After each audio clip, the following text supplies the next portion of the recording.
This video is for you, yes you, who has never traveled before, to anywhere outside the country in their whole life, or are used to traveling with someone, and now that it is time for you to go about it on your own, you do not know where to start.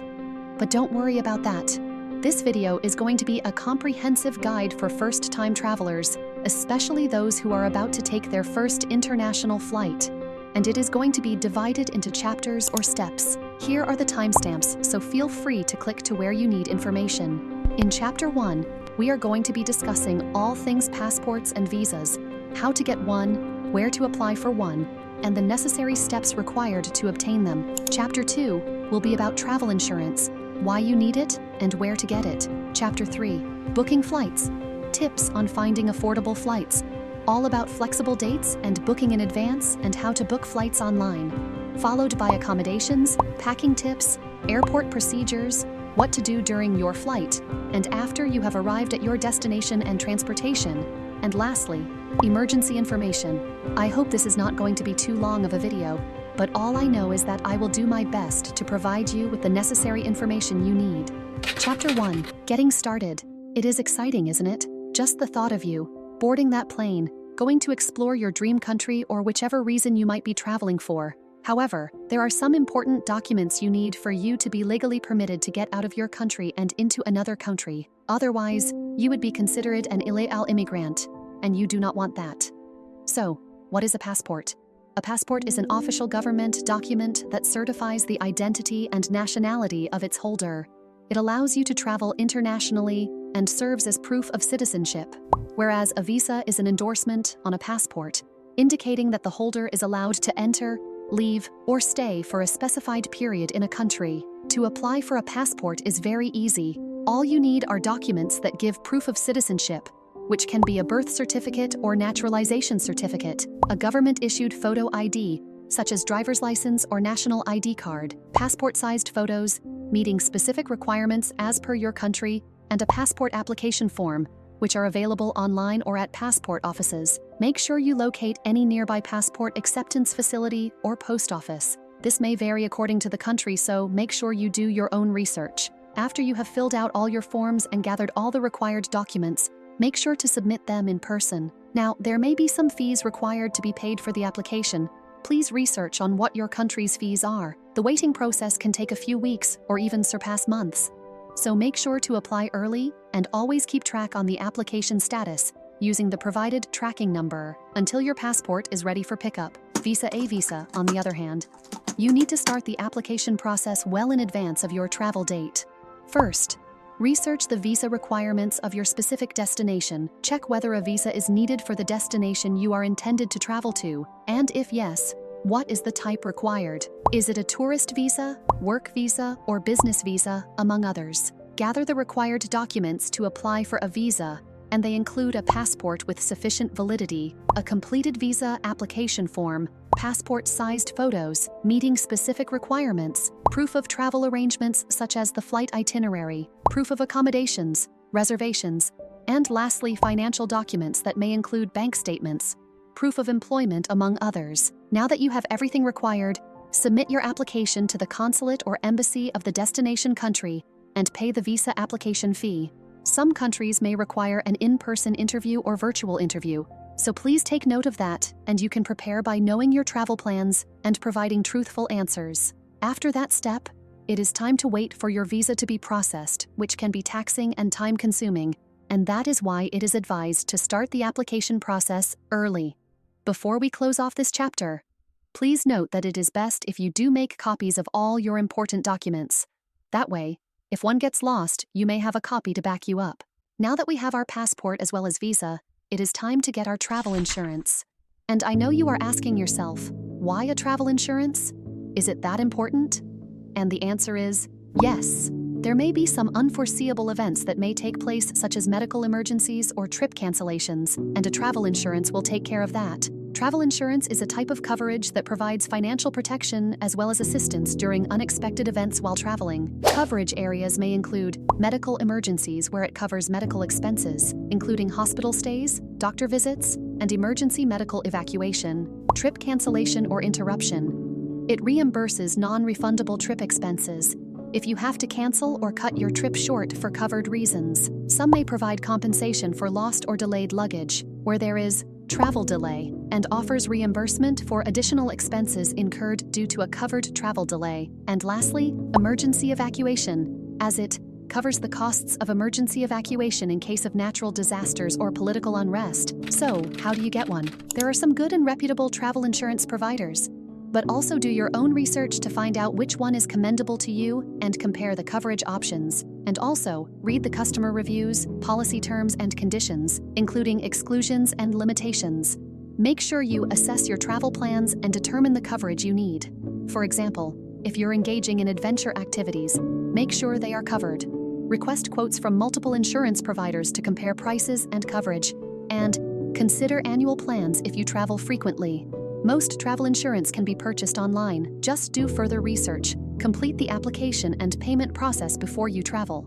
You finally have your travel insurance and are ready for travel. But how do you do that? Booking flights can be a nuanced process, and finding affordable options requires a combination of smart strategies. Number 1, research, and research.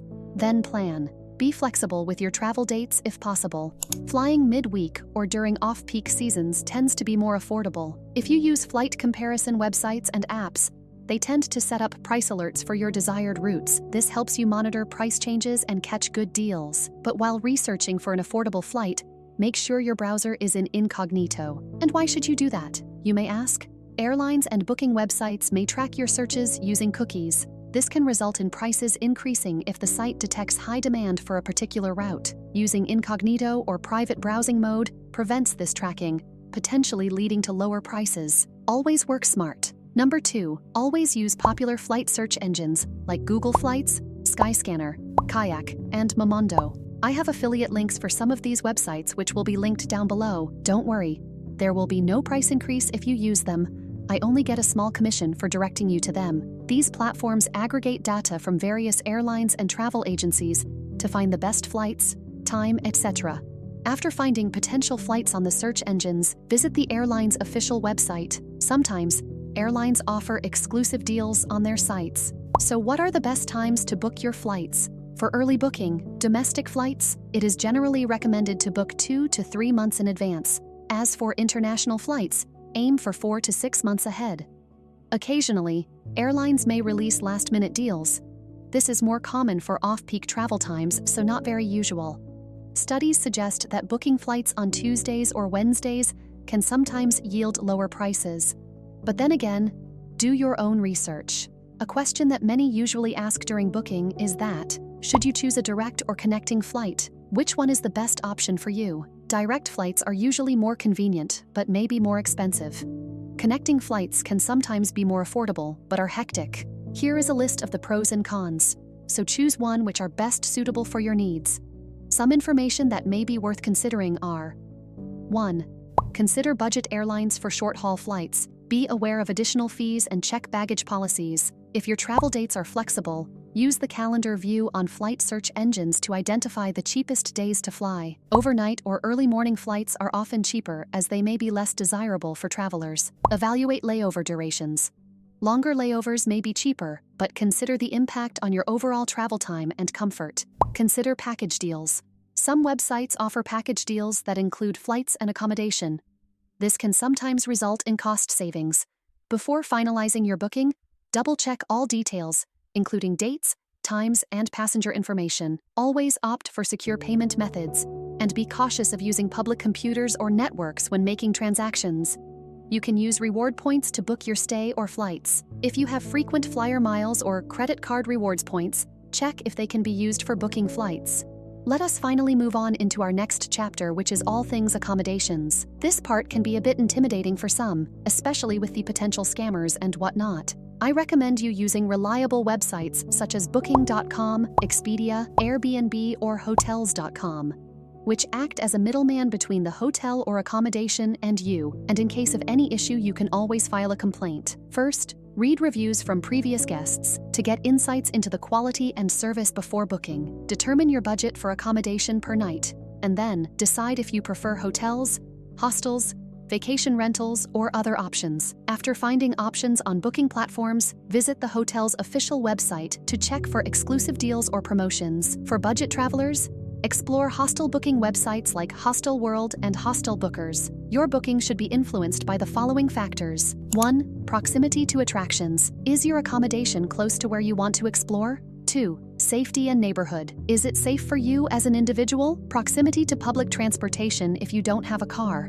Room amenities, such as Wi-Fi, breakfast. Some accommodations come with breakfast, air conditioning or heating, private bathroom, or a shared one. If you prefer using a car, there are some websites such as Expedia, which will all be linked down below, that offer car rentals. Please note the cancellation policies of your accommodation place in case of an emergency. Read reviews from different sources before booking and book in advance. Some accommodations offer discounts for early bookings. Take advantage of these if your plans are set. There are hotels that offer loyalty programs, that is, if you tend to stay with a particular brand, so make sure to join or apply for one. Check for hidden fees, such as resort fees. Be aware of additional charges that may not be included in the initial booking price, and always ensure that you're using a secure payment method when making online reservations. Chapter 6. Airport Procedures. Now you are at the airport, and you have no idea on what to do. Easy. All you need to do is to listen carefully to this part as we are going to take you through it.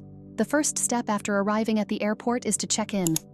Many airlines offer online check-in 24 hours before the flight. Take advantage of this to save time at the airport. Just download or print your boarding pass. By the way, I do recommend you getting at the airport 3 to 4 hours before check-in. Not to be a dad or anything. Step 2 is the security check-in. Make sure you have your boarding pass and ID ready. Remove items like belts, jackets, and large electronics from your carry-on for screening. Place liquids in a clear, quart-sized bag and remove it from your carry-on during screening. Take laptops and large electronics out of your bag for separate screening. Always check the departure information on screens or your boarding pass for your gate number and departure time. Follow the boarding announcements and board the plane when your group or row is called. Now that you are on board, it is time to locate your seat, which is on the boarding pass. You can stow your carry-on luggage in the overhead compartment or under the seat in front of you. Fasten your seatbelt and pay attention to the safety instructions from the cabin crew. Make sure to turn off electronic devices during takeoff and landing, as they emit powerful radio waves as well as electromagnetic interference, which may interrupt the aircraft's communication system and create difficulties for the pilot to connect with any ground support staff or air traffic control. Just be a good person and follow any additional instructions from the crew. That is it. Congratulations. You have finally arrived at your destination, and it is now time to move.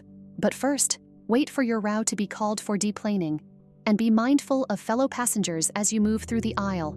Now that you are off the plane, it is time to go through the immigrations and customs, and how you do this is simply by following signs to immigration and present your passport and any required visas. You then finish off your trip by collecting your checked baggage and proceeding through customs if applicable.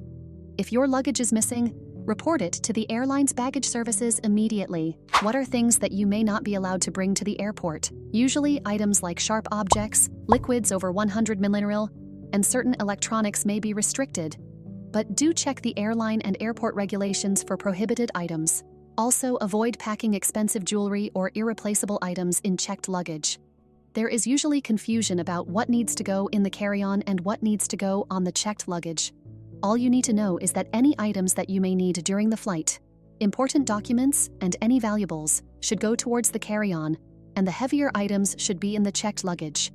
Be aware of weight limits imposed by the airline. Exceeding them may result in additional fees. Every airline has its own policy concerning baggage fees. Some airlines may allow a certain weight limit for free, while others charge for all checked luggage. During checkup, try wearing shoes that are easy to slip off during security checks. Consider a jacket with accessible pockets for placing small items, and also use a TSA-approved travel lock to secure your luggage. Chapter 5. Create a packing list. There are some essential that need to be the first to be packed. Those are passport, tickets, travel insurance documents, and any necessary visas, medications and a basic first aid kit, essential toiletries, toothbrush, toothpaste, shampoo, etc., and clothing. Here is the full list. Feel free to pause the video and screenshot. So, how do you pack? Number 1. Don't fold. Roll. Rolling clothes saves space and minimizes wrinkles. Utilize packing cubes to organize and separate different types of items. Number 3. Layering. Place heavier items at the bottom of the suitcase and lighter items on top. Use Ziploc bags, which you can find on Amazon, for toiletries to prevent leaks. Fill shoes with smaller items like socks to save space. Pack a small amount of laundry detergent if you plan to do laundry during your trip. As for transport, you can arrange transportation from the airport based on your preferences and budget. Options may include taxis, ride-sharing services, airport shuttles, or public transportation. You can also rent a car in advance. I really hope this video was incredibly helpful to you, and if there is any questions, please feel free to ask in the comment section. I did try to make this video stepwise and understandable, and I hope it did add value to you. If it did, please just do us a favor, and that is by subscribing to our channel, liking this video so that it can reach as many people as possible, and letting us know what you want to see next. Thanks so much for watching till the end, and see you next time.